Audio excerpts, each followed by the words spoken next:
Сәлем достар, бүгін біз дәмі өте керемет болып шығатын трайфл жасаймыз.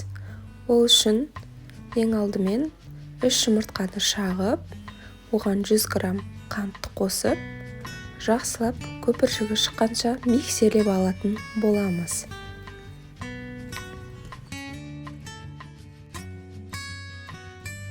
Міне біздің жұмыртқалы массамыз дайын болды. Енді құрғақ заттарды, яғни қамыр қопсытқыш, какао, ұнды араластырып, жаймендеп жұмыртқалы массамызға салып миксерлейміз.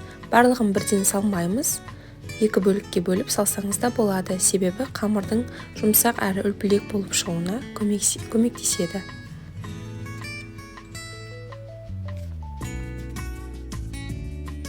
Біздің қамырлы сұйықтығымыз дайын болды.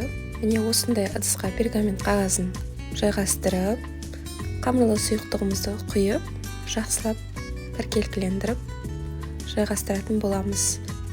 Сіздер жай табада істесеңіздер де болады, тек асты жабысып қалмау үшін май немесе осындай пергамент қағазын қолданасыздар. Міне біз пешімізге 180 градуста қойып алдық. Дайын болған коржды кептіріп аламыз, және де видеода көрсетілгендей кепкеннен соң осылай үгітіп аламыз. Міне біздің трайфлымыздың қамыры дайын болды. Енді креміне келер болсақ, 33-35% кілегейді 350 мг құйып, жақсылап миксерлейміз. Кілегейіміз 1 күн холодильникте тұрған болуы қажет. Міне біздің кілегейіміз қоюлана бастады. Енді оған сахарный пудра қосамыз. Мен 100 грамм сахарный пудра қостым. Және де жаймендеп оны ары қаратай миксерлей беретін боламыз. Сахарный пудра, яғни бұл жерде әрі тәттіден береді, әрі кілегейдің одан әрі қоюлануына көмектесетін болады.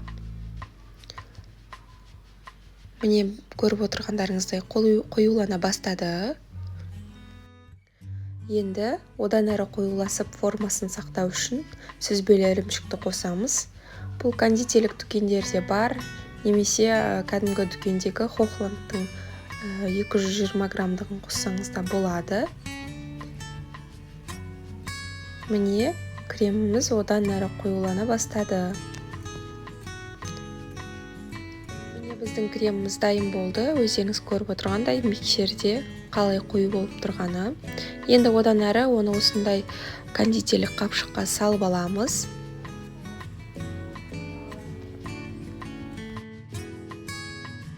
Және де мен трайфлдарға осындай ыдысты пайдаландым. Өздеріңіз қалағанша ыдысты немесе арнайы кондитерлік дүкендегі ыдыстарды қолдансаңыз болады. Және де осылай корждың үлпектерін орналастырамыз. Одан әрі кремімізді жайғастыра бастаймыз.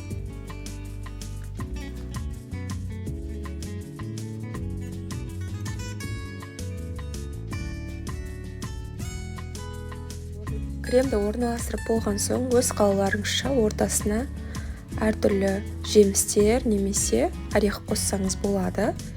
Одан әрі үстіне корждың үлпектерін жайғастырып шығамыз.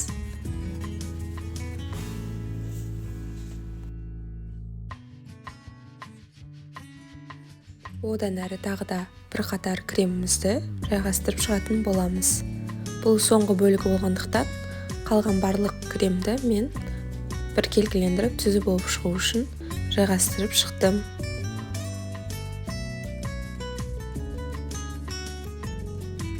Кремдерімізді жайғастырып болған соң, олардың бетін жақсылап тұрып жауып, холодильникке салға тұрамыз. Енді бізде трайфлдың үстіне 180 грамм шоколадқа 50 мл сүтті қосып, жақсылап микроволновкада ерітіп, біркелкілендіріп араластырамыз.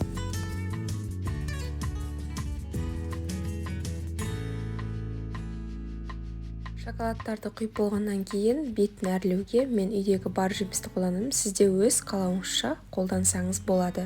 Соңында трайфлдарымызды Жемес бұрын 10 минут холодильникке қатырып алсаңыз тіпті керемет болады. Бір-бірінің арасына дәмі сіңіп өтетін болады. Міне достар, біздің трайфлымыз дайын болды. Сіздерге ұнайды деген ойдамын. Сіздермен бірге болған Сейілхан балауса ас болсын.